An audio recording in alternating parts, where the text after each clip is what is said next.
Okay, it looks like the numbers stayed pretty steady for a few minutes. So we do have almost 30 people joining us today. Hello to those of you who are joining us. This is the Southern Historical Association meeting, panel number 23. This is Black Women's Resistance in Slavery and Freedom. I'm Jessica Millward. I'm an Associate Professor of History and African American Studies at UC Irvine, where I hold the chair. I hold one of the inaugural chairs in Black Thriving. Um, and so today we have three wonderful papers. We're all still getting used to how Zoom works. What I would like to do is to do an initial introduction, and then as the speakers begin, before the speakers speak, do their formal bio so everyone knows where we are in this show, if you will. So today I'm joined by Katy Morlas, Shannon, Morlas Shannon. If this was a real conference setting, we could have done this before the camera was on. So she is the head of history and interpretation at Evergreen Plantation. We then have, as on the order of the program, Jonathan Lande. Did I get it right? Jonathan Lande, and he is at Purdue University. And then we have Erin Shearer at the University of, is it Reading and the University of Cardiff? Reading. Reading and Cardiff, yeah. Oh, see, I know a little bit across the pond. The University of Reading and the University of Cardiff. So as I've said, they've put together three really interesting papers that have us think in a more nuanced way about enslaved women's, Black women's resistance in slavery and freedom. We have a generous time allotment for this panel. So over email, I've shared with some of them that they can go up to 20 minutes if they need it, but I will be cutting you off. So I will try and give at the 15-minute mark, I'm not going to worry until the 15-minute mark. At the 15-minute mark, I will give you a 5-minute remaining. If you finish under 15 minutes, even better, because it leaves more time for a conversation. But we do have time in this panel for everyone to present their paper. They also sent very, very modest bios, which also cuts down on the time. Their bios are all very, very modest. If I can give a piece of advice to them, that's great and that's generous and that's how nice scholars should be, but you're always going to be your best advertisement. So modest bios, you all need to add about another paragraph saying how fabulous you are. That's just, from an older scholar. People who are in the audience who know me are laughing because, this is practical advice, but I appreciate that you were all very modest in your bios. So what we'll do, so it's not as distracting for the presenter, is when we are off screen, those who are not presenting, we'll just mute our cameras so that it's not distracting for the presenter. And then I will come back and forth and introduce you as we go along. Is that okay with everyone? Okay, let me make sure I have the right bio keyed up. All right, so we will start with our first presenter, Katy Morlas. Now I'm going to screw it up. Morlas Shannon, and she has a wonderful paper. It's called Catherine Becknell, Enslaved Seamstress, Free Woman of Color, and Keeper of Furnished Rooms. Allow me to read her bio. Katy Morlas Shannon is a 10th generation Louisianan. She received her master's degree in history from Louisiana State in 2005. She has dedicated her career to uncovering the stories of the enslaved on plantations lining Louisiana's River Road. She was instrumental in the early stages of research for Whitney Plantation and curated an exhibit dedicated to the enslaved at Laurel Plantation. Currently, she is the head of history and interpretation at Evergreen Plantation, and her book, Antone of Oak Alley. And sorry again? Antoine. French, not Spanish. Thank you. Antoine of Oak Alley, the unlikely origin of Southern pecans and the enslaved man who cultivated them, will releases this month. So congratulations on its release, and let's welcome our distinguished speaker. Thank you so much. Catherine was born in Virginia around 1831 to an enslaved mother and white father. She was sold south through the domestic slave trade when she was just a young girl and held in bondage in Mobile, Alabama, before being brought to New Orleans at the age of 16, where she was sold yet again, this time as a first-rate seamstress and domestic. She endured a seemingly endless cycle of the commodification of her body through sale. In the span of 3.5 years, she was bought and sold 7 times. Catherine was purchased by Jean-Pierre Barrère, a butcher known to be violent. On May 11, 1848, he slapped a man and a warrant was issued for his arrest. Catherine arrived in his household just 1 month before he married his wife, Pauline, who a few years later went before a court of law and stated that Barrère was guilty of ill treatment and outrageous conduct toward her. He had assaulted and beaten his wife regularly and threatened to kill her. Once, he tried to murder her with a sword until a passing neighbor intervened. He had also broken to pieces all of the furniture in their bedroom to use to harm her. If this man behaved like this toward his wife, how might he have treated Catherine, the enslaved woman who was his property? It is likely that Catherine was also a victim of abuse during her time with Barrère. In 1851, Lande Becnel, a Creole planter of St. John the Baptist Parish, purchased Catherine and her 3-month-old son, Charles, for $900. This was to be her final sale. Becknell brought them out to Evergreen, his sugarcane plantation, a significant change for Catherine, who had spent the last few years in New Orleans. The adjustment from life in an urban port to the isolation of the rural cane fields must have been traumatic. Catherine faced even greater challenges when it came to culture. Lande Becnel was Creole, as was most of the enslaved on his plantation. Becknell's family had been in Louisiana for generations. He was a Catholic Francophone who believed in a hierarchical society akin to feudal Europe. Fortunately, Catherine could speak French. She quickly adapted to life in the Creole household, even assenting to baptism in the Catholic faith along with her children. Less than a year after arriving at Evergreen Plantation, her son Charles died. He was around 15 months old. 1 month later, Catherine became pregnant. Her child's father was the man who legally owned her and her unborn baby. Lande Becnel, 42 years old and the proprietor of Evergreen Plantation, had lost his first wife in 1842. He was left a widower with 2 young sons and soon remarried. His second wife died just 2 years into their marriage in 1848. In 6 years' time, Lande had been widowed twice. Did he send his business agent, Cristobal Toledano, to the slave market in New Orleans that fateful day to purchase a woman for companionship or something more? Or did Lande merely tell him he was in need of a skilled seamstress and was surprised by the connection that developed between him and Catherine? Catherine's relationship with Lande will be forever marked by the fact that she was enslaved. As his property, she did not possess the right to consent. He could do with her as he wanted, yet she should not be robbed of any agency she possessed. Catherine was an intelligent and determined woman and may have recognized the benefits to having a relationship with the man who owned her.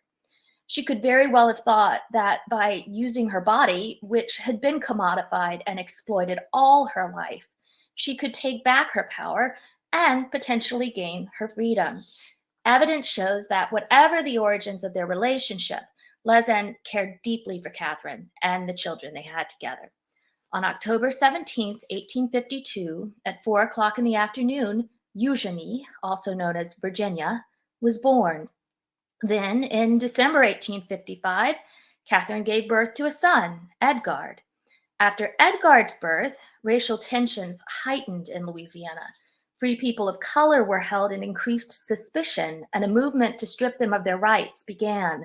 There was a push to make any slave who was emancipated leave the state. In an effort to limit the free Black population of Louisiana, the state legislature prepared to enact legislation that would prohibit emancipation. This new law would take effect March 6, 1857.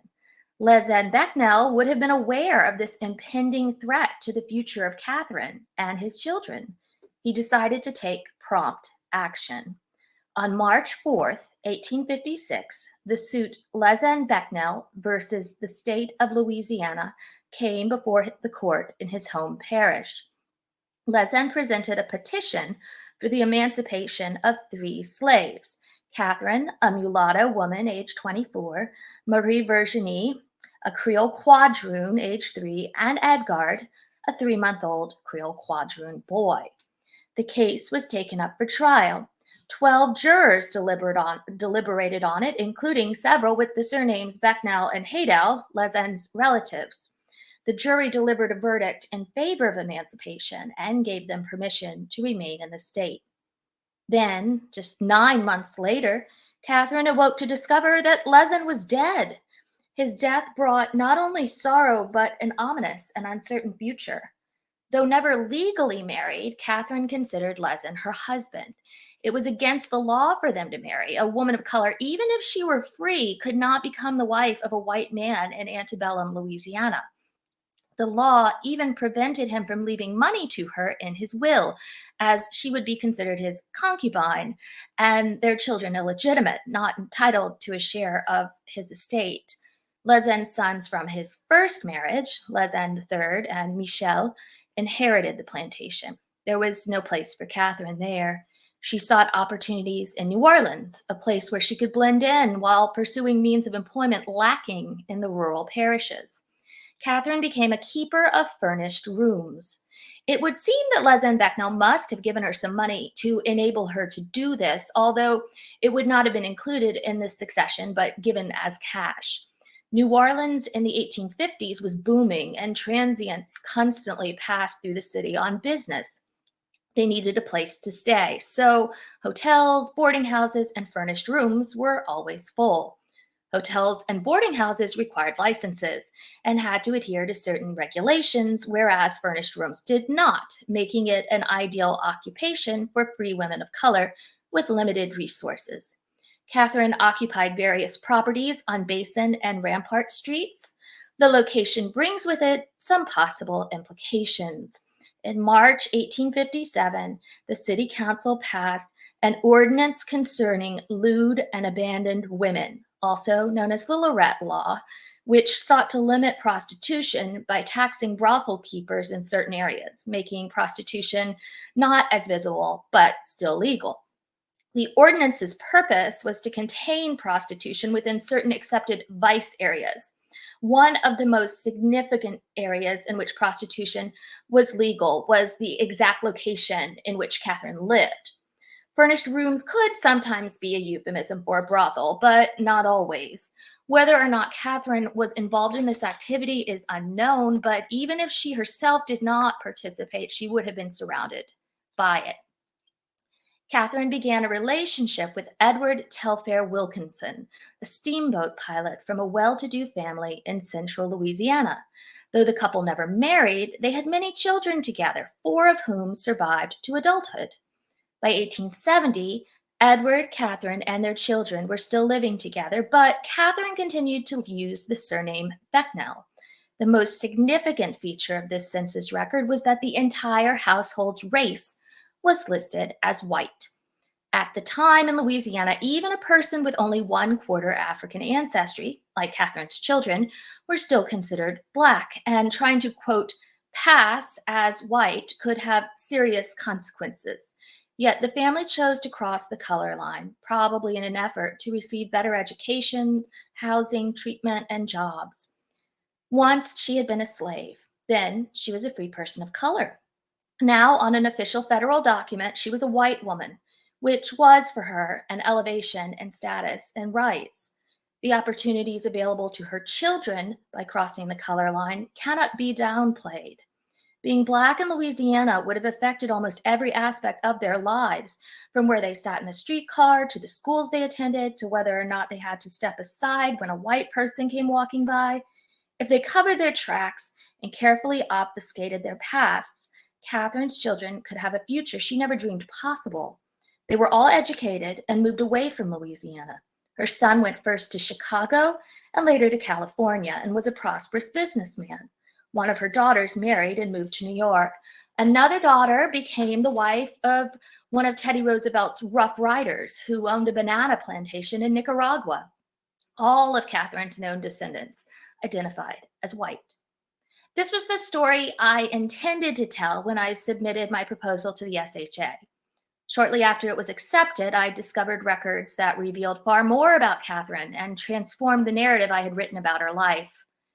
Catherine enslaved 7 people, all women, young girls, and children. Over the course of 4 years, she bought and sold 5 of them for profit. 2 she held on to for herself, enslaved young girls named Nancy and Sarah, given to her by Lande Becnel. This in itself was not unusual. Many free people of color owned slaves and participated in the slave trade. The reality of the society in which Catherine lived was that acquiring wealth and status and moving up on the social ladder involved the buying and selling of human beings. Yet, what I learned next about Catherine further complicated her story. Soon after her arrival in New Orleans, Catherine ran into legal trouble concerning the treatment of Nancy and Sarah, both just young girls. On October 2nd, 1857, Catherine appeared in court, arraigned on the charge of having inflicted the most cruel punishment upon 11-year-old Nancy. A doctor's examination revealed that Nancy's entire body was covered with the marks and lacerations of the most horrible violence. Just 2 weeks later, Catherine was arrested for beating Sarah with a cowhide. Yet again, in March 1858, she was brought to court for brutally ill-using her slave. The charges against Catherine were always dismissed before reaching a higher court and coming up for trial. Finally, on April 20th, 1858, Catherine's violent behavior caught up with her. Sarah lay dead in her home, her body badly beaten, and the coroner and police had arrived to investigate. Catherine was brought to prison, held without bail, and stood trial on May 21st for the murder of the enslaved girl, Sarah.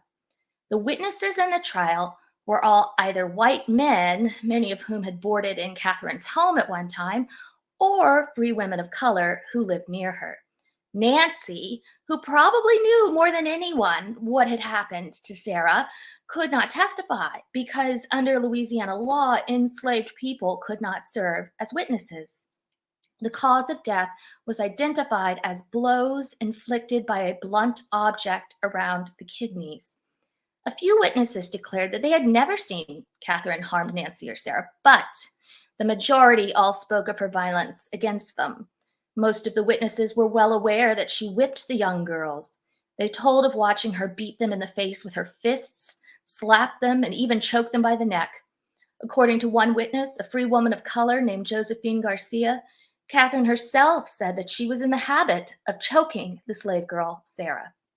On the night of Sarah's death, Catherine sought out Edward Worthington, who had once lived in her home, and begged him to tell the coroner that he had seen Sarah fall down the stairs. Catherine spoke softly to him, telling him that he must save her from the gallows, even if he had to tell a story to do so. Worthington had observed that Sarah had many old scars on her person and decided to look into whether or not she was, quote, improperly whipped. This admission reveals the brutal reality of life in 1850s New Orleans. Whipping the enslaved was an accepted part of daily life. In fact, there appeared to be a proper way to do so, and Worthington felt that Catherine adhered to this. He said that he was satisfied that Sarah was not whipped cruelly or more than she deserved. Thus, the issue became not whether or not Catherine whipped Sarah, an acceptable and routine act engaged in by all enslavers, but whether or not she did so to an extreme. It took Sarah's death to get the legal system to take Catherine's actions seriously, and even then, her treatment of her slaves was judged subjectively. James W. Bozeman, who had known Catherine for a decade, proved a sympathetic witness. He said that when Catherine first arrived in the city, she tried to sell Nancy and Sarah to him and asked him to determine their monetary value. He examined them and found they were so badly beaten that he told her he would have nothing to do with them. He found them to be so worthless that he had to give them up, and that Sarah was badly diseased and should be sent to the hospital. He claimed Catherine had been kind to Nancy and Sarah and believed that 5 minutes. badly 5 beaten minutes. before she had come into possession of them. He even went so far as to say that Sarah routinely ran away and claimed that she was badly treated. Benjamin Toledano, Lande Becknell's business agent and executor of his estate, whose brother had purchased Catherine on Becknell's behalf, provided the most damning testimony. A few months prior, Sarah had come to him and complained that Catherine was harming her. Toledano examined her and found evidence of her having been recently whipped. He kept her at his home for 2 days in an effort to protect her, and he refuted Bozeman's claim that Sarah and Nancy had only recently become Catherine's property and that the scars they bore were old and not inflicted by her. He testified that Catherine had possession of the girl Sarah since she was a child, and that Sarah, while on the plantation, was not under the control of the overseer. She was all the time under the control of Catherine. He was certain that whatever whipping Sarah received were either at the hands of Catherine or at her insistence, as no one else had ever anything to do with her. Yet at the end of his testimony, it was revealed he knew all this only by hearsay. There was some skepticism regarding the cause of death. Catherine had told several witnesses she believed Sarah had poisoned herself, and others had seen Sarah step on a nail, possibly indicating tetanus. Ultimately, the questions surrounding the cause of death led to Catherine's release. She was found not guilty. This is hardly shocking. At a time and place when power belonged to slaveholders and slavery formed the basis of the entire economy, the possible murder of an enslaved girl by the person who owned her did not register as a real tragedy. Officials had been willing to bring Catherine to trial, but not to endanger the basic tenets of the chattel system by finding her guilty. Slavery depended upon brutality and violence, and if that was removed or challenged, the whole system would fall apart. Catherine's life was a tragedy. Forcibly separated from her family and home at a young age through the domestic slave trade, the victim of physical abuse and sexual exploitation, forced to support herself and her young children when there were few options for women. All of these factors ensured that Catherine carried the burden of great trauma. Unfortunately, she went on to inflict more trauma on others once she was in a position of power. Catherine's time spent as de facto mistress of Evergreen Plantation seemed to define her life. Her identity, particularly in later years, always reflected it. Though she was tried as Kate Parker and appeared once as Kate Wilkinson in a city directory, the name she chose to most consistently use all of her life was Catherine Becknell. When she died of cirrhosis of the liver, an obituary ran in the paper announcing the funeral of widow Catherine Becknell. Her interment record reads the same.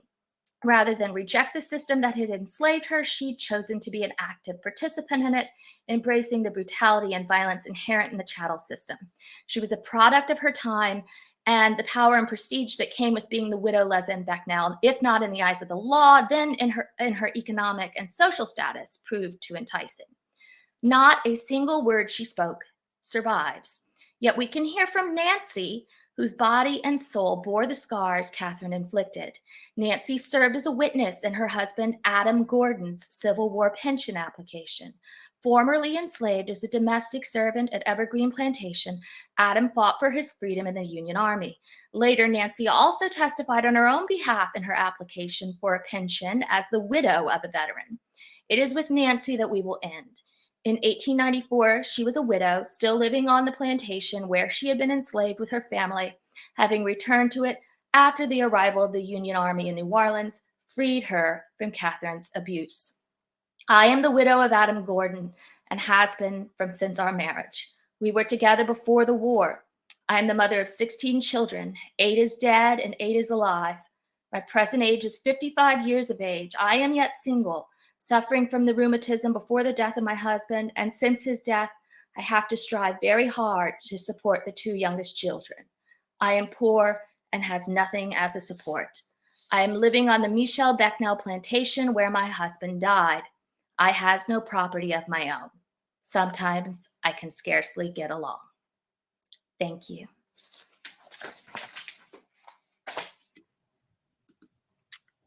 Thank you so very much. If we had a crowd, they would be clapping.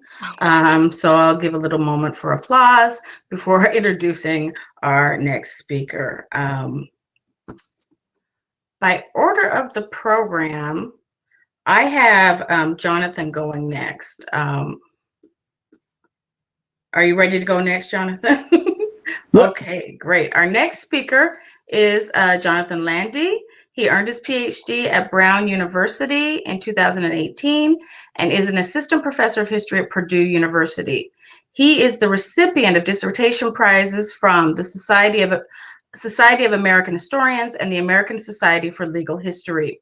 Before joining Purdue, he was the Schwartz Postdoctoral Fellow at the New York Historical Society and the New School, and the Brown Tougaloo Exchange Faculty Fellow at Tougaloo College. He is currently completing a manuscript under contract with Oxford University Press that explores the desertions and mutinies of former enslaved men in the U.S. Army and their trials in the military justice system during the Civil War. Today, he will be presenting. He stands proudly the blackest of the black, Black Power and Patriotism in Francis Rollin's post-Civil War biography of Martin Delany. Please welcome Professor Lande. Well, thank you for the introduction, Jessica. Appreciate it. I also want to thank the conference organizers for putting this panel together. I was mentioning to Erin before the session how excited I am when I submit a paper proposal without a panel attached to it and then get to meet new people and hear new ideas. So I'm very excited for this and want to thank the conference organizers for putting this together, especially under the current conditions. Okay, so for my paper, let's begin with Civil War veterans as well, particularly with Frederick Douglass's calling for Black men to enlist. So in April 1863, Frederick Douglass implored Black men to enlist, telling them, when, quote, history shall record the names of heroes and martyrs, let it not be said that in the long list of glory there appears the name of no colored man, end quote. After the war, Douglass fought to preserve the memory of Black soldiers, to gain access to the body politic as part of what David Blight calls the emancipationist vision of the war. In 1867, William Wells Brown recorded the history of Black troops' heroism in The Negro in the American Rebellion, a continuation of Douglass's effort, yet also an important departure. Brown wanted the troops' valor to be written in the written form and assembled a template of Black men's service, which I call the Black Badge of Courage.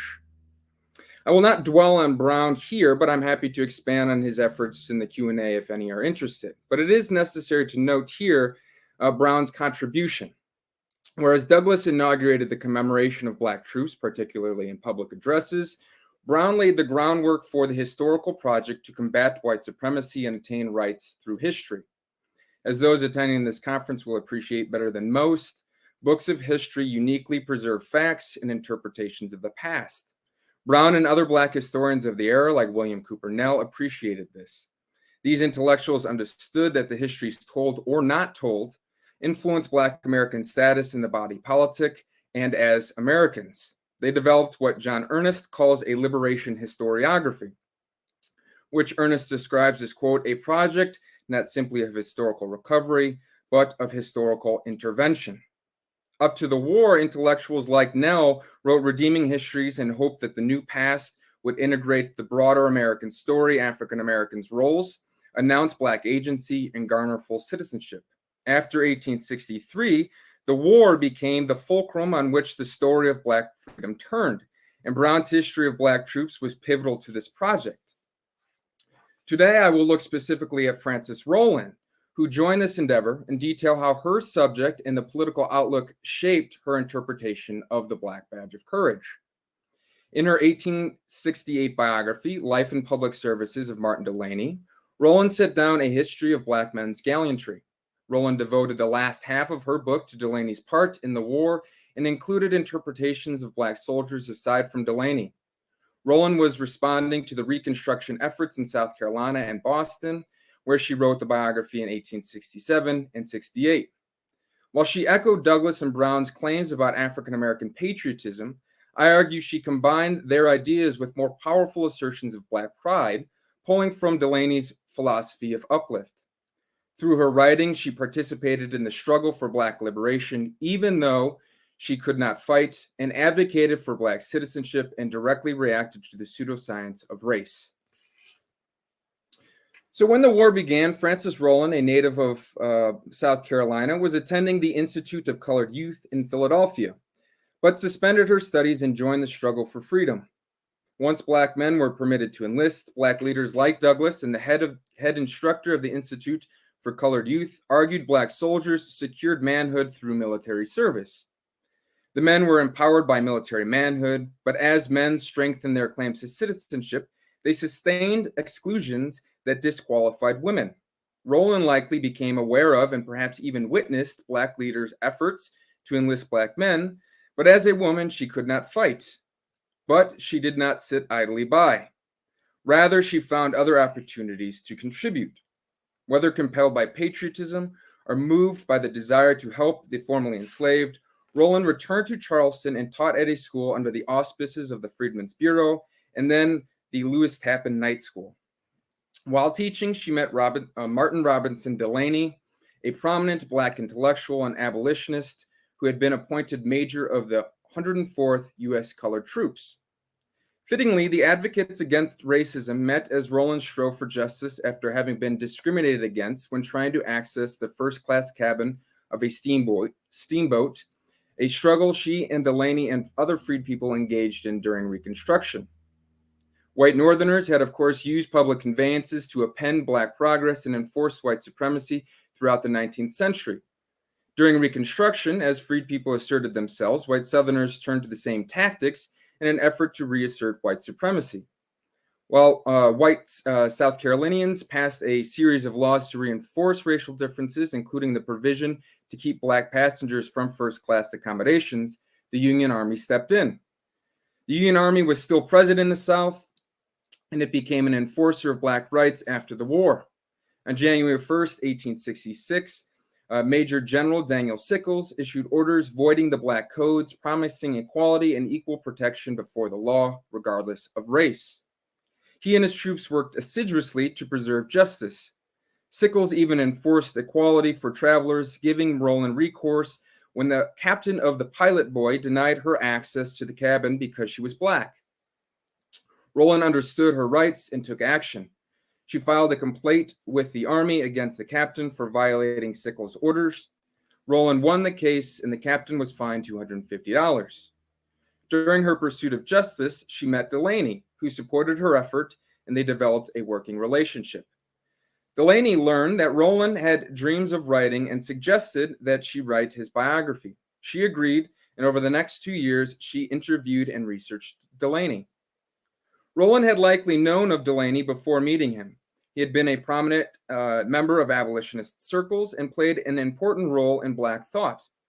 While he initially worked with Frederick Douglass and white abolitionists, Delany grew skeptical of cooperation with white reformers in the late 1840s. In response to the constant disparagements of African-descended peoples, Delany established a framework for uplift that built up the reputation of blackness. Indeed, he took pride in his blackness. Remarking on the difference between him and Delany, Douglass once remarked, quote, "I thank God for making me a man simply, but Delany always thanks him for making him a black man," unquote. This pride informed Delany's advocacy. He told black crowds to hoist themselves up, making wealth and improving their behavior. In 1853, Delany published The Condition, Elevation, Emigration, and Destiny of the Colored People of the United States, arguing African Americans were superior to white Americans because of their resilience. He said, through determined effort, black folk could overcome oppression and elevate themselves. In his work, Delany engaged in a movement black thinkers revived during the sectional crisis, black ethnology. Confronted with increasing attacks from black and white abolitionists, pro-slavery white Americans turned to the pseudoscience of race to argue black women and men lived better in bondage because their bodily and mental constitutions did not suit them for freedom. Scientists presented systematic analyses of races to establish difference, and those defending slavery embraced the pseudoscience. Black thinkers challenged the theories, offering their own scientific analyses. Delany was particularly well equipped to challenge the theories. He trained as a doctor and even attended Harvard Medical School until his white peers demanded the dismissal of their black classmate. Speaking of the history of African slavery in The Condition, Elevation, Emigration, and Destiny, the black leader combined historical evidence with ethnographic language to articulate the superiority of Africans. For instance, Delany described the endurance of Africans in the initial decade of Portuguese exploration in the Americas to contest white superiority. During the war, he rolled his thinking into soldiering. Much as Douglas had, Delany embraced the opportunity for black men to enter the body politic by making sacrifices, and Delany thought that through war, black men could demonstrate their quote-unquote purist character. As such, he supported black service for a nation he once called all black people to abandon. His son, for instance, joined the 54th Massachusetts, and Delany recruited other young men for the USCT. Then, in 1864, Delany met with Abraham Lincoln, who appointed Delany a major. After the war, Delany followed up his wartime advocacy, seeing an opportunity for African American citizenship to be gained through service, and became deeply involved in South Carolina politics. As Delany struggled for black rights through wartime policies, he met Rollin. He supported her as she fought against discrimination, and when he learned of Rollin's talents, he asked her to write his biography. He offered her a small stipend to move to Boston, where she could see his papers and scribe his history. She agreed, and in the biography, Rollin stressed Delany's and all black soldiers' service to the nation. However, the historical project Rollin created was more than a mere rehashing of Brown's 1867 history with Delany at the center. Rollin shaped the history based upon her experiences during Reconstruction, as well as black pride at the heart of Delany's philosophy. Rollin critiqued anti-black racism, including scientific theories of race, to advocate for black inclusion. In the fall of 1867, as she began writing, she plunged into Boston's political scene. Having been a crucial setting for abolitionism before the war and the recruitment of black soldiers during it, Boston had ripened into a thriving site for post-war advocacy. African Americans voted and ran for office in Boston. As President Andrew Johnson implemented his conservative plans for Reconstruction in the South, black Bostonians raised their voices in protest. They also criticized the mild 14th Amendment, as it did not offer suffrage along with citizenship. Rollin became fully enmeshed, rubbing shoulders with white and black leaders. She met famed abolitionists like Wendell Phillips and William Lloyd Garrison, as well as Thomas Wentworth Higginson, the leader from the USCT. And as she did so, she met with and wrote the biography and black historians. Indeed, during the process of writing, she developed her historical approach alongside two of the most prominent black historians of the time, William Cooper Nell and William Wells Brown. On March 3rd, 1868, she completed a draft of the biography and read it to Nell. Nell's scholarship of the 1850s had stressed black sacrifice during the American Revolution, and he likely offered pointers. We cannot be sure what he said, but we can deduct the influence of Nell. While Nell's response went unrecorded, he most likely encouraged her efforts to demonstrate black valor and fitness of citizenship because of his politics and scholarly bent, suggested he remained committed to his pre-war advocacy. He was engaged in Boston politics at the time, and as his actions in the 1870s demonstrates, he sustained a hope to write another patriotic history. During her intellectual sojourn in Boston, Rollin also crossed paths with William Wells Brown, and did so not long after he published his history of black troops. On March 10th, the same day she met with publishers, she dined with Brown and his family. She recalled in her diary that Brown treated her hospitably. She added, referring to William, quote, "He seems honest in his kindly interest in me," unquote. Although Rollin's brevity keeps their conversations unrecorded, the time of her remarks suggests Brown's interest was, at least in part, related to her writing, especially considering he published an account of black soldiers months prior and included a mention of Delany in his work. Her thinking was also likely influenced by Brown's historical approach, as Brown remained a historian, and 2 months later she attended his lecture on the history of quote-unquote the African race. In her interactions with Nell and Brown, Rollin likely reflected on the role of history and the place it held in the struggle for black liberation. After all, she looked to Nell for revisions and heard Brown speak on the historical research. However, Rollin had her own ideas on these subjects too. She never wholly embraced the patriotism that emanated from Nell's work. Her thinking on patriotism was plain in her February 22nd diary entry. Quote, Washington's birthday. I'm no enthusiast over patriotic celebrations as I am counted out of the body politic. Yet like Nell and Brown, she recognized the importance of developing Black soldiers' patriotism and carried on their work, adding nuances to the history that reflected the politics of the time. Rollin began the biography of Delany, explicitly articulating the commitment of Black men to the Union cause and emphasized the resilience of Black men.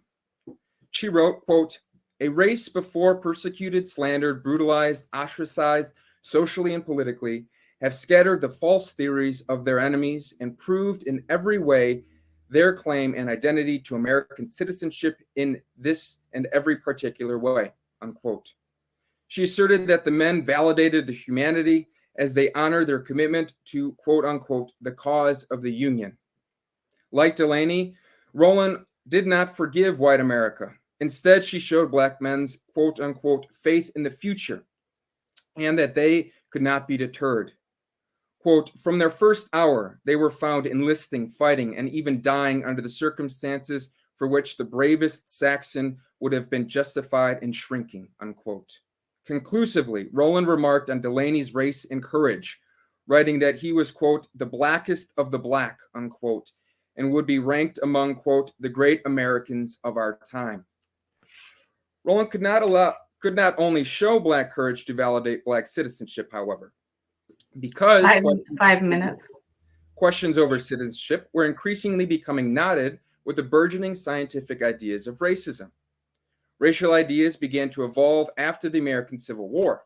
White scientists expended much intellectual effort fabricating new differences between the races. As questions arose around the future of freed people in the U.S., scientists looked to anatomy and the differing effects of diseases on African Americans compared to white Americans to establish racial difference. During the war, while there were ethical and Black and white doctors concerned with Black soldiers' health, white physicians, for instance, serving in Black regiments, explored race in Black bodies at times. In quite a grisly scene, one doctor dissected Black soldiers, searching for those differences. After the war, studies continued into soldiers and into race by scientists of anatomy. Rollin witnessed the broader charges against Blackness and affirmed Delany's total Africanness to demonstrate the fallacy of race. Rollin took direct aim at suggestions that European blood improved people of African descent by establishing Delany's roots in the first chapter titled Genealogy. She referenced the racism espoused during the debate over the 15th Amendment, which promised to open the vote to all Black men, and then explained that Delany was purely African and better for it. Indeed, rather than dodge the question of race, she pointed out that Delany drew confidence, not self-loathing, from his Blackness.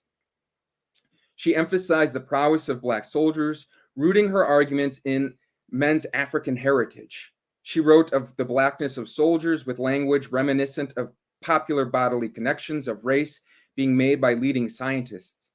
She denied the assertion by some that the skills of soldiers and other Black men were due to, quote, a few drops of Saxon blood commingling with the African, unquote.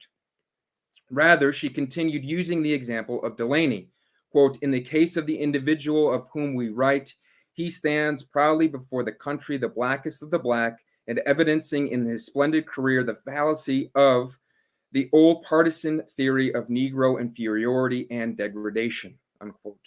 Rollin confronted specific charges of racism popular in the wake of emancipation. Delany's example proved that Black soldiers were not only courageous, but courageous because their Africanness prepared them for war. She said of Delany, quote, nature marked him for combat and victory. Rollin dedicated the biography to undermining anti-Black racism by showing Black courage, much as Brown had done. She used the history of Black soldiers to fight for citizenship and equality. With her history, she also engaged in a new mode of political participation for Black women. As Martha Jones demonstrates, Black male warriors reinforced differences between the sexes, yet as men solidified the battlefield as a space for masculine citizenship, other aspects of citizenship opened to women. Women, including Rollin, joined the effort to aid and educate refugees. Yet the war also opened up new opportunities for women to enter the public spaces without men pushing back. In writing the history, Rollin joined the ranks of Thucydides, Bancroft, and her Black historical precursors, Nell and Brown. Undoubtedly, the publishing world was still policed.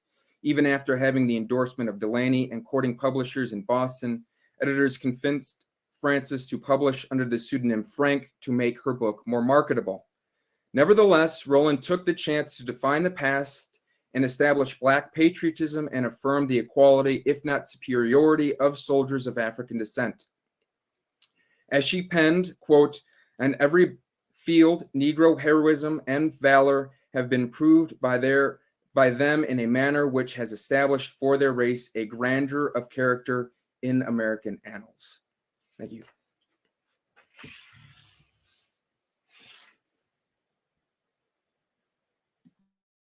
Thank you.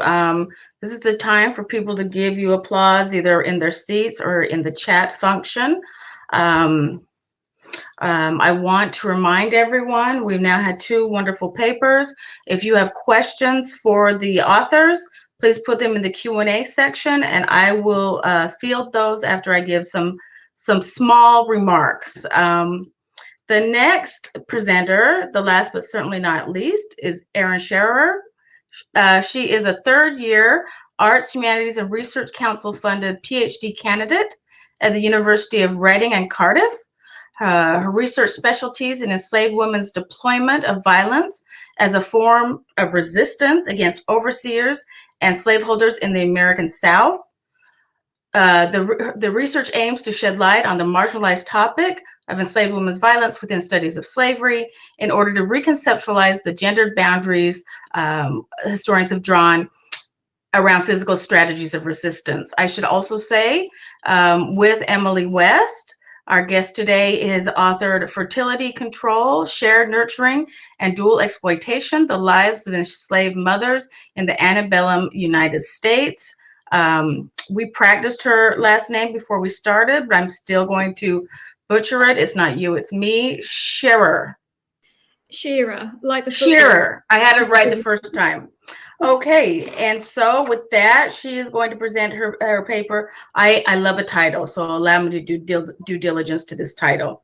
She grabbed his privates and pulled them out by the roots.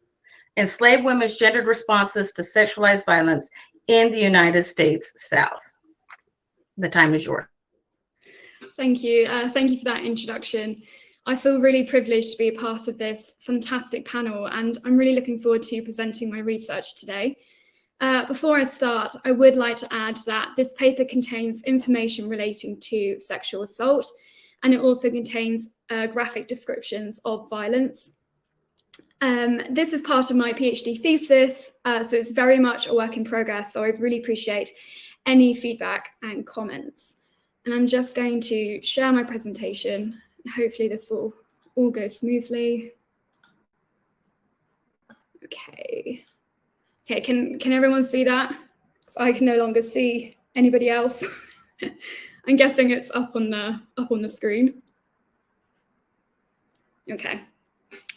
So I'm going to dive straight into my paper. She grabbed his privates and pulled them out by the roots. Enslaved women's gendered responses to sexualized violence in the antebellum US South. Reflecting on his past enslaved in Arkansas during an interview with a Federal Writers Project in the 1930s, Walter Brooks described how a violent and physical struggle erupted between an enslaved woman named Nancy Ward and the presiding overseer. Brooks reported how Ward fought with the overseer for, quote, for a whole day and stripped him naked as the day he was born. Brooks's description of the altercation speaks to the ferocity of this enslaved woman's resistance, and the violent removal of the overseer's clothing illuminates how this altercation possessed clear sexual connotations within a gendered context. But Brooks was not alone in his description of enslaved women's deployment of sexualized violence against white men within the institution of slavery. Other WPA respondents refer to patterns of gender-based violence as an alternative facet of enslaved women's physical resistance, through the use of genital mutilation and castration alongside the forced removal of clothing. Historical scholarship relating to the resistance strategies of enslaved women has witnessed serious growth in recent years.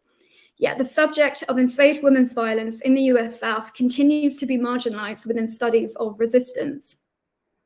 With the exception of the fantastic and very notable scholars of Angela Davies, Wilma King, Stella Datsey, and Tamika Nunley, just to name a few, enslaved women's deployment of violence continues to be excluded within academic discussions, despite an overwhelming amount of evidence within contemporary records.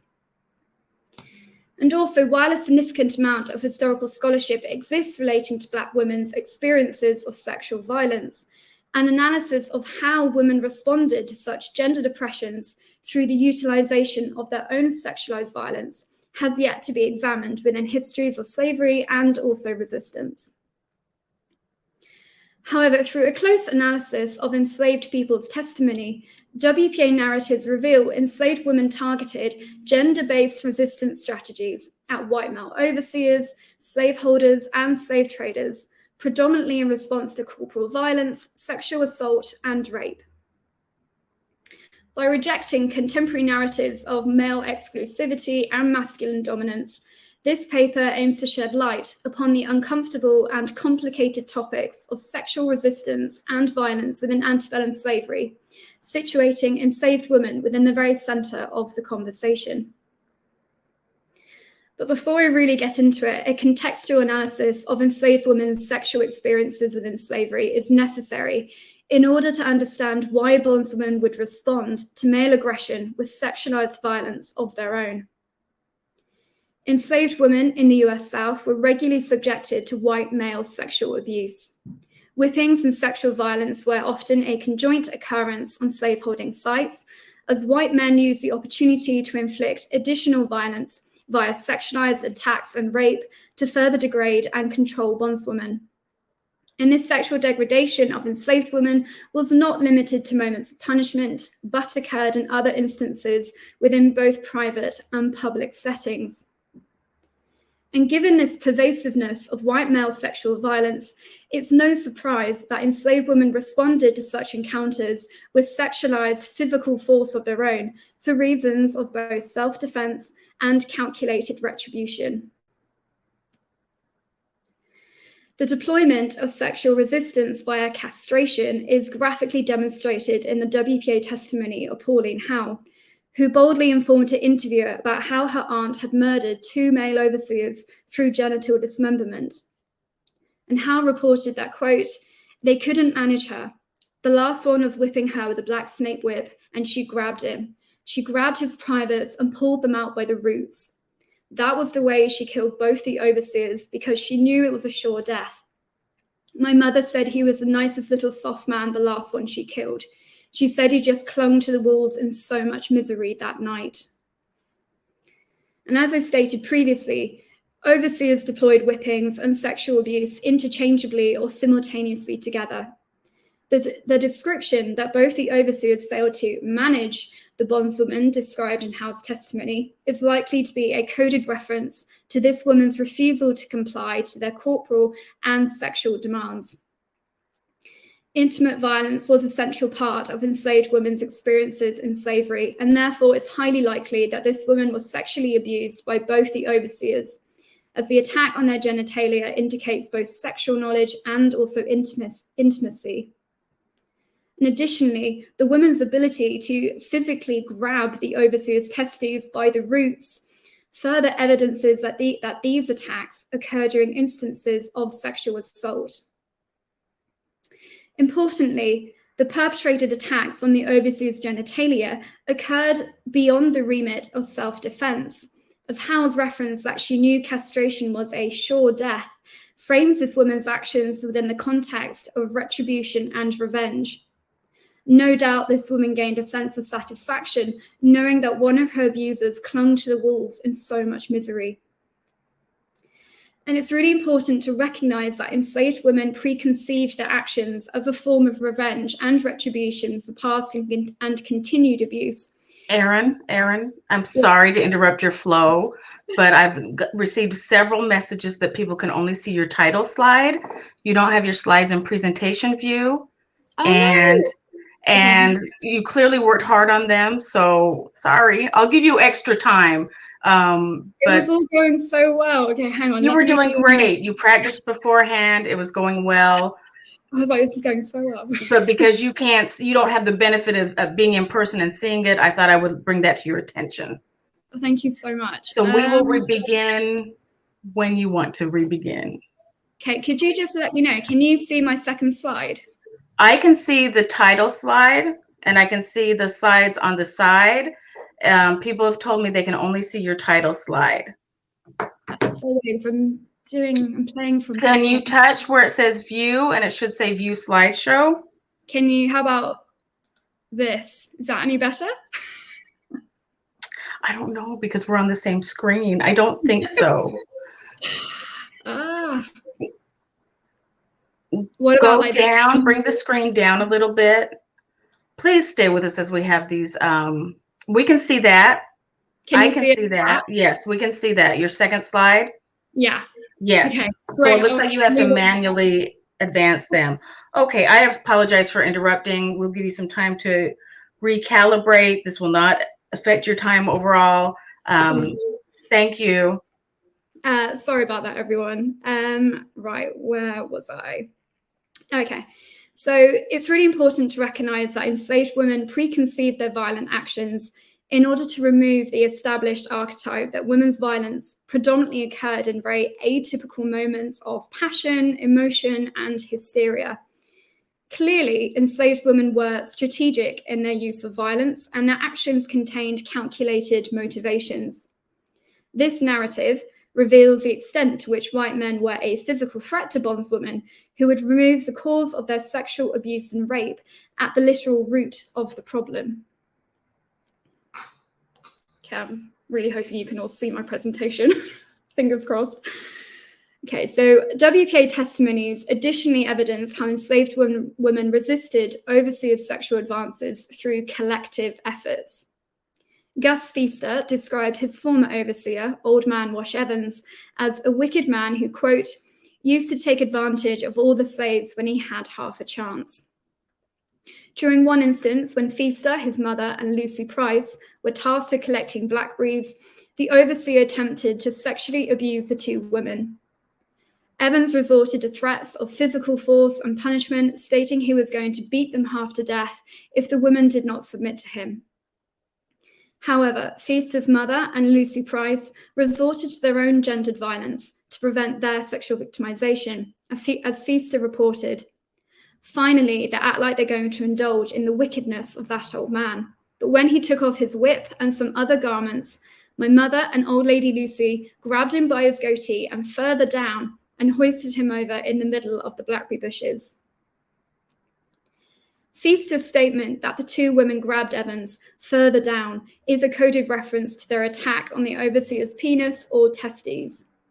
The irony of the overseer attempting to enact sexual violence only to be sexually violated himself would not have been lost on Wash Evans. Gender-based violence on overseeing men's genitalia served as a deliberate attack on their manhood and also their masculine identity. Through this resort of gendered violence, both women were not only physically seizing possession and exclusive control of their own bodies, but also that of the overseers in a very clear reversal of sexual power.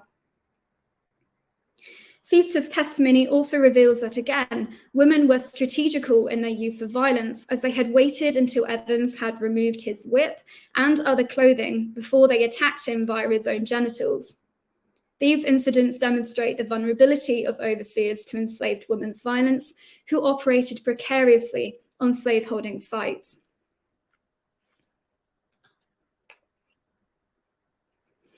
Enslaved women also targeted male slaveholders in their facilitation of sexualized violence. Fanny Berry recalled how an enslaved woman named Suki violently defended herself when her slaveholder attempted to rape her. Suki punched her enslaver before she poured his genitals into a pot of boiling soap. and Suki's enslaver reportedly got up holding his hind parts and ran from the kitchen.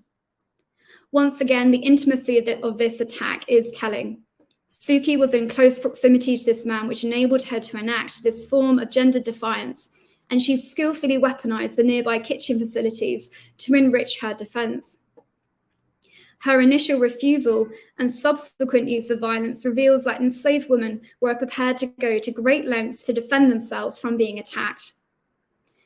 Crucially, though, this testimony reveals that her actions possessed clear benefits for the rest of the enslaved female community, as Fanny Berry recounted how her enslaver never bothered slave girls no more. Clearly, the maiming of white men's genitalia could prevent future penile rape or act as a deterrent against alternative forms of sexual violence, which thus benefited enslaved female communities.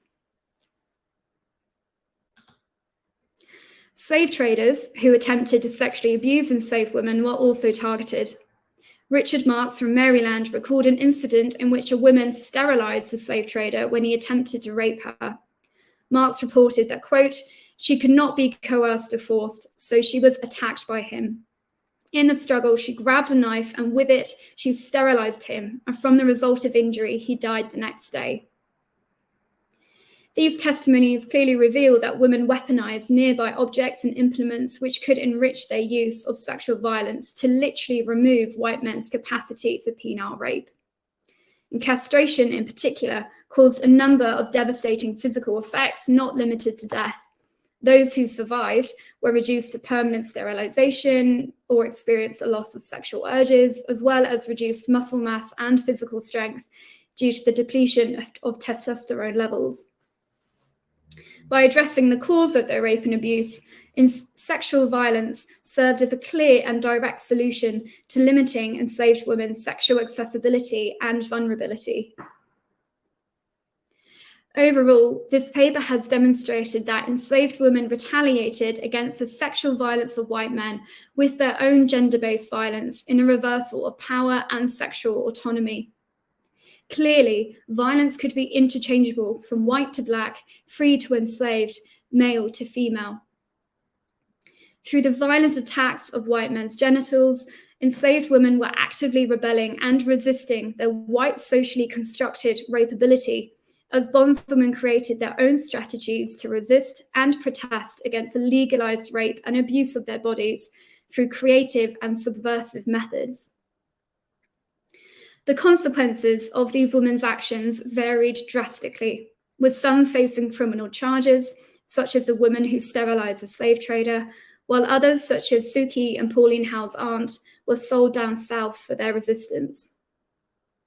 While these acts of violence often came at a personal price, these women were able to immediately escape the wrath of their sexual predators, and their actions were occasionally able to produce positive outcomes for the rest of the enslaved female community, who experienced a reprieve in their sexual victimization. In tracing these violent themes, these strategies are a testimony to Black women's resiliency and resistance, who acted on their own behalf and on the behalf of others to protest and resist white mechanisms of control. It should be stressed that enslaved women's violence was not an uncommon occurrence on slaveholding sites, and the evidence presented within these WPA narratives highlights the critical need to reevaluate the gendered boundaries that we have drawn around strategies of survival and resistance. To finalize, in the words of the American writer and feminist Audre Lorde, women are both powerful and dangerous. Thank you very much for listening. Thank you. We will be looking for applause for your paper in the chat comment.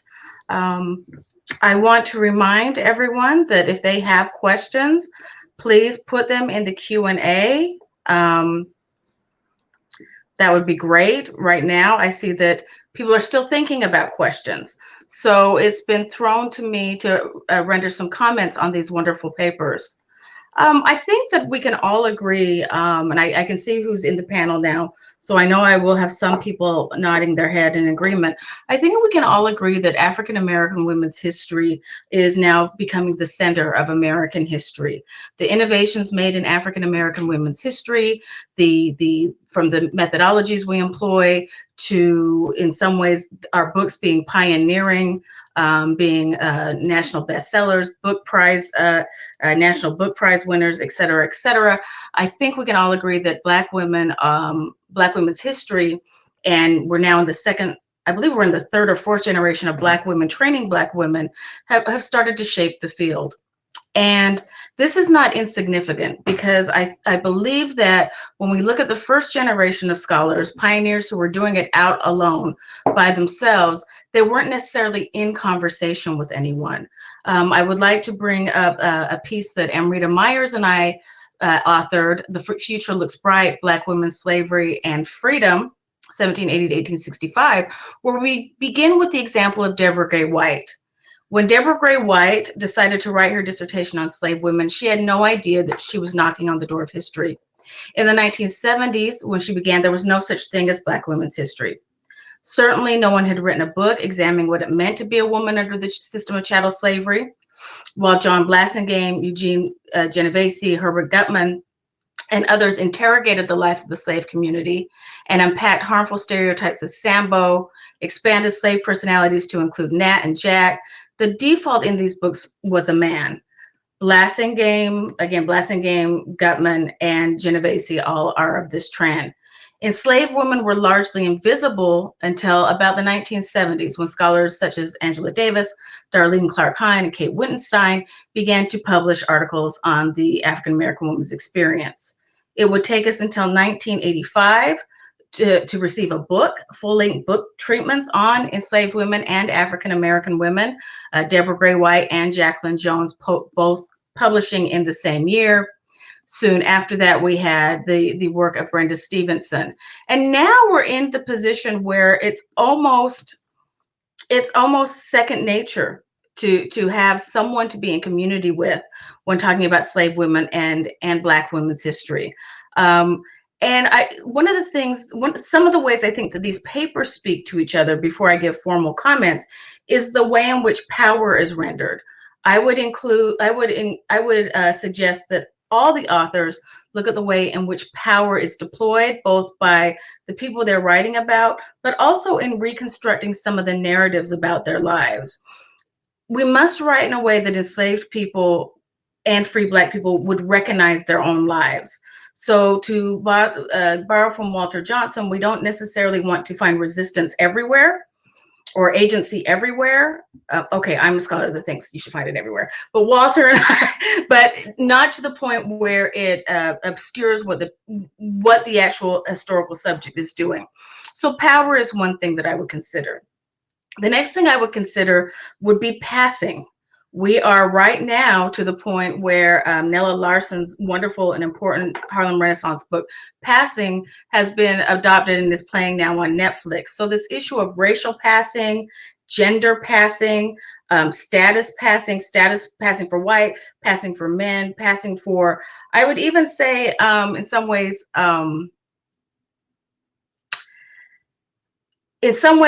African Americans, when they enter the court, they have to almost pass as their own lawyer, because even though they have lawyers appointed to them, well, slaves did not have testimony. They were not allowed to render testimony. But even when one found themselves in a court system like Catherine, you're also dependent on other people's words and whether or not you resemble the person that they're describing. And I would also say place. I think place factors very importantly in all of these papers. For example, in the case of Suki Abbott, we know from Brenda Stevenson's work that she was on the auction block in Virginia. This is one of my favorite stories. She's on the auction block in Virginia.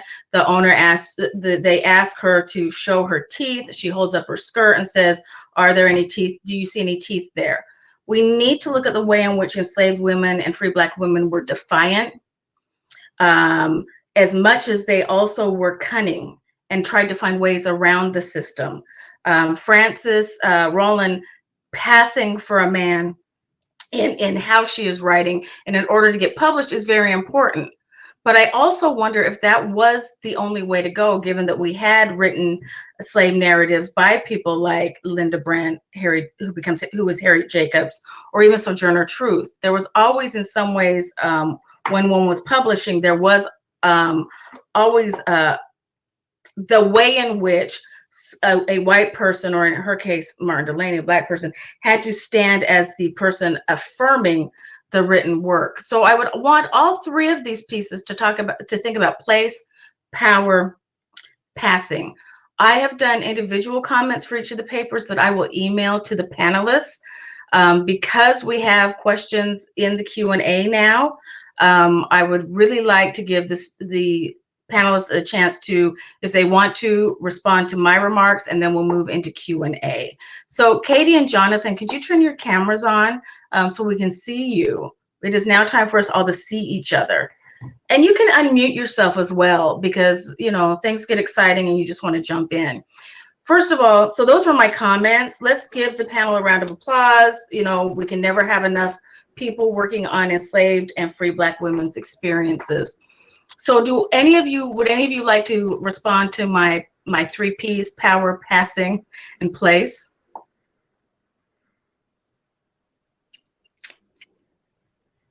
And you can pass, no pun intended. You can pass, and we can go to the Q&A in the chat function. Well, I would just say real quick that I haven't really wrestled with the choices available to Rollin as she chose to pass or not. I went with that I accepted the fact that she had taken the name Frank in order to get it published, because that was the easiest means. But I guess I could, and I take your question, and I will consider more fully why she chose that, as opposed to, for instance, pursuing something that would have allowed her to use her own name and represent herself as herself. So thank you for that. Thank you. Erin or Katy, do you have any responses before we open the Q&A? Questions and/or responses? Yeah, I've got sort of comment about your commentary about power and passing, and I think it's really interesting how enslaved people, and enslaved women especially, like, they knew that these acts of resistance were often momentary and how they were temporary, but yet they still chose to undertake these really severe and extreme forms of resistance despite the risks. And I think it's important to look at resistance not as sort of a stationary act, but as a process. It's continually evolving and changing. It starts with thoughts and that evolves into actions. And then it stays with people for the rest of their lives with trauma and memory, which is then passed down through generations. So I think the passing of resistance is a really good way of phrasing it, especially when you're looking at WPA narratives and evidence of generational trauma and memories and stories of people's resistance. Excellent. Thank you, Erin. Katy? Oh, I just think that you really encapsulated the essence of what the paper I presented was about, with power, place, and passing, because Catherine kind of embodies her life embodies all those things. If she were not in New Orleans and a keeper of furnished rooms and had the Louisiana legal code, that's the place component. She would not probably have found herself in the position she was in. And of course, she sought power, and once she gained power, she became like the people who had once had power over her, and of course her children passed. So I think your analysis there was spot on. Yeah, I think the hard thing about looking at free Blacks is when you do encounter the fact that they're slaveholders, and I say this in my comments to you, it's heartbreaking for a minute. It takes your breath away. Then you have to decipher if it's family members and they're doing it as a means to protect the family members, or if they've now fallen full scale into the capitalist system, and was the labor force. So it's also very heartbreaking. Yeah. And I think you touched on that in your paper. Okay, we have two questions. The first is posed by Aisha, and Aisha, I'm going to apologize, Jalid, and it's also seconded by Roseanne. I'm sorry, Roseanne's question is a different question entirely. So So Aisha asks, question for Erin. Did the class status of the men impact or influence enslaved women's decision to use violence against them? And also, well done, great paper. So I'll repeat the question. Did the class status of the men impact or influence enslaved women's decisions to use violence against them? That's actually a really good question. There could be an argument that enslaved women were more willing to use violence against overseers rather than the principal slaveholder to do with issues of class. In the Southern pecking order, overseers were fairly low in rank compared to wealthy and influential slaveholders.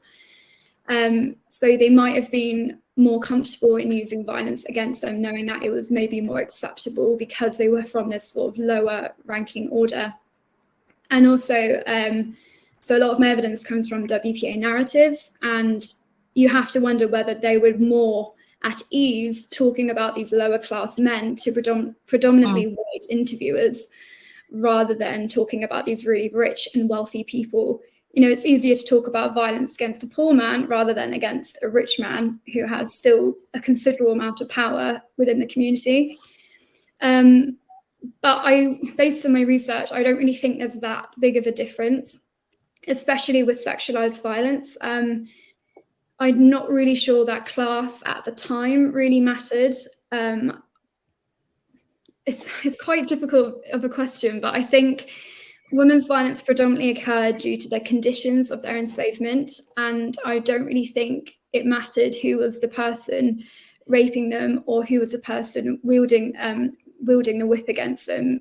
The perpetrator was who they directed their violence at, and I'm not sure class really mattered during the act. It might have mattered when they retold the stories and memories of this, but maybe not during the time. I hope that answered the question. Okay, thank you. No, that was a great answer. Just for what it's worth, I don't think class mattered either. Okay. I don't think class mattered either, whether it was a white overseer, even if it was a black overseer. Sometimes even when people were put together to breed, put in the breeding barns, women lashed out. I don't think class, I don't think the standing of the individual, the perpetrator of violence mattered when someone was responding. It might matter when someone was plotting. Like if an enslaved woman was plotting, it might matter who they're going to enact violence upon. So just for the record, I don't think it mattered either. Okay, so we have one other question. I feel like there's more questions out there. I know there's some award-winning scholars out there whose name I will not call, but I know there's other experts that on these topics that can ask questions. So now I will ask the question by Laura Roseanne Adderley and Nikki Taylor. Good to see you both. The question is, hi, Erin, great paper. I see you use the FWP narratives or WPA narratives. What other primary sources did you use? And I'm going to expand this question and ask it of all the panelists, since I didn't go deep into their papers in our discussion, but we have time. If you all could talk about the primary sources you used, starting with Erin first. So for this type of resistance, my main and only source of evidence are the WPA narratives.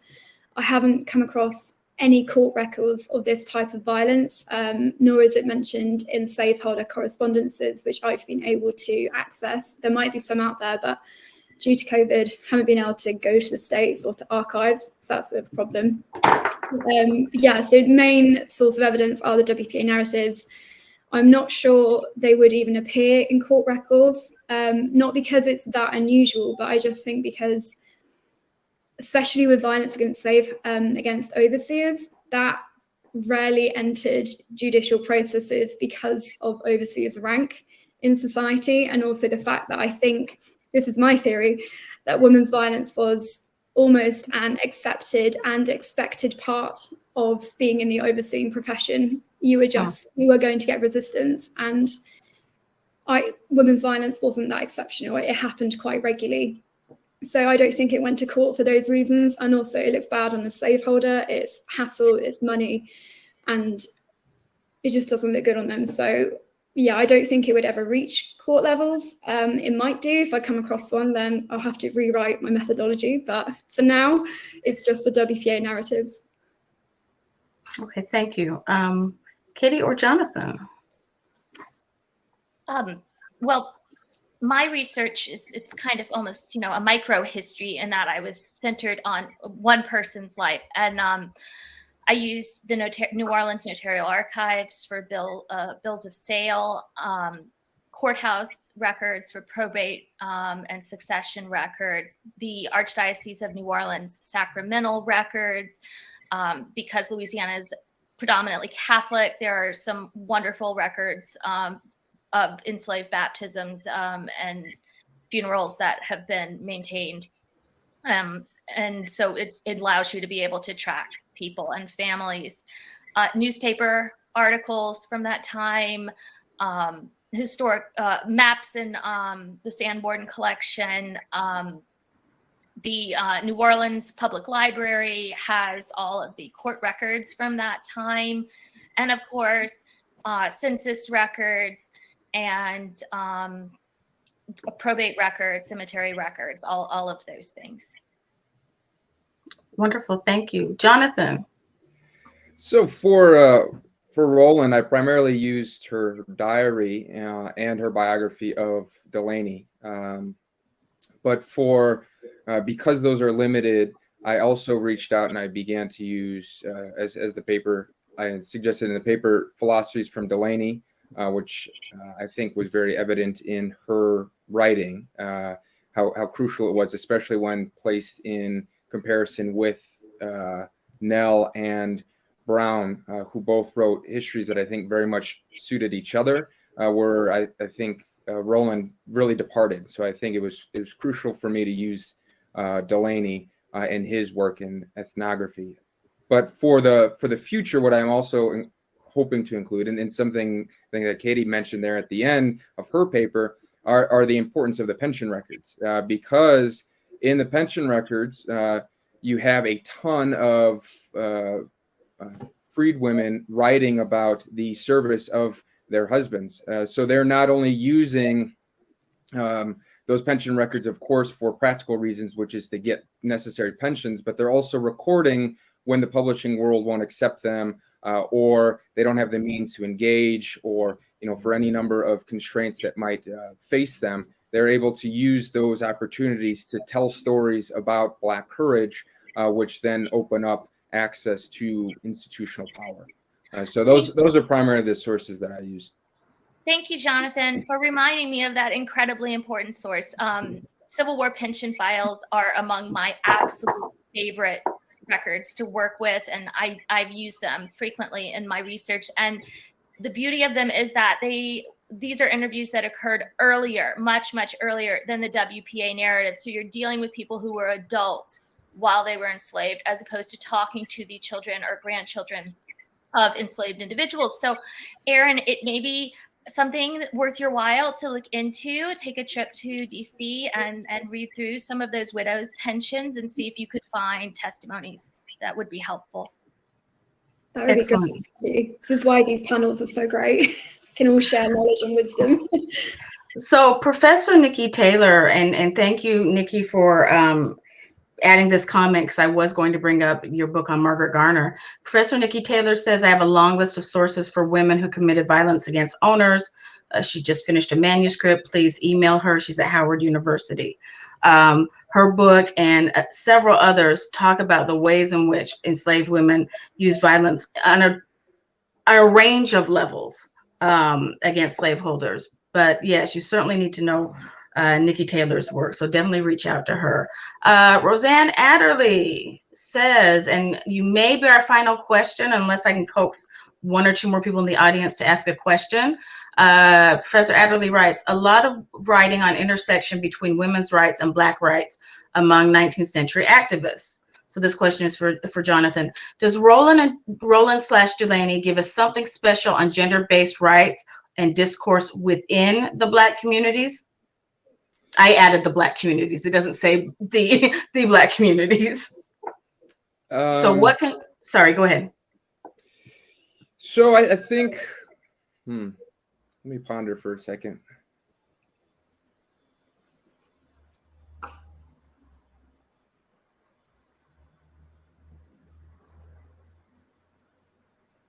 So what I was alluding to, and I try to go to greater lengths in the longer piece about this, is the way that Rollin is engaging in alternative forms of engagement with citizenship in the way that Martha Jones talks about it, as well as others, about how women are not only isolated from citizenship, although they're of course being limited from more formal forms of citizenship because of the ensconcing of citizenship as a result of Black military service during the war. But they are also engaging in efforts to increase their power through means that have been less policed as a result of Black men's engagement in the war. So while I didn't stress it here, I was alluding to Rollin's efforts to join that effort, even though she couldn't necessarily vote, or even though she couldn't necessarily participate in South Carolina politics, which of course her husband does. After she moves back to South Carolina, her husband serves in the South Carolina legislature. So whereas she's unable to participate within those forms of citizenship because not only white Americans, but also Black men have isolated Black women from participation, she is using opportunities that have been less restricted to engage in any way that she can. And she, of course, chooses the historian's pen, at least in this instance, to do so. I like the fact that you're talking about writing as a form of liberation. I think if you could push your argument that much, push it. You had Mariah Stewart and in her speeches talking about the fair daughters of Africa. You have enough women's voices that you can put Rollins in a community of women. Professor Adderley basically says she was getting at white people. There have been a lot of talk about white discussions of the issues you raised, Jonathan, but less about discussions within Black communities. I think one of the things you have going with all of these papers is there is an element of maybe not Pan-Africanism, but definitely community that exists in all three of these papers. And I would implore all of you to look at the Black communities and the Black women community of Black women that are surrounding these women, because that will change your story incredibly. Erin, you hint to it with Suki Abbott and Fannie Berry, but if you could put them all in dialogue with the Black women's community, I think it would make a difference. And Jonathan, you might want to go to the Library Company of Philadelphia and look at some of these diaries and autograph book isn't the word I'm looking for. There's a book, Erica Dunbar wrote an article about these sentimental scrapbooks. It might not point to Rollins, but what it will point to is the kind of community these intellectuals were engaged in. That is all our time. I would like to thank the panelists one more time. Let's give them a round of applause. Thank you in the audience for bringing your questions. And I bet we all can say we look forward to when the Southern is once again in person. So enjoy the rest of the sessions. Thank you, everyone. Thank you very much for your comments. No problem. I will email all three of you. They are, I'm not a liar, they are written. I'll email them right now. Thanks. Thank you. Bye-bye. Thank you. Bye. Bye. Nice meeting the three of you. Good luck to all of you. Thank you.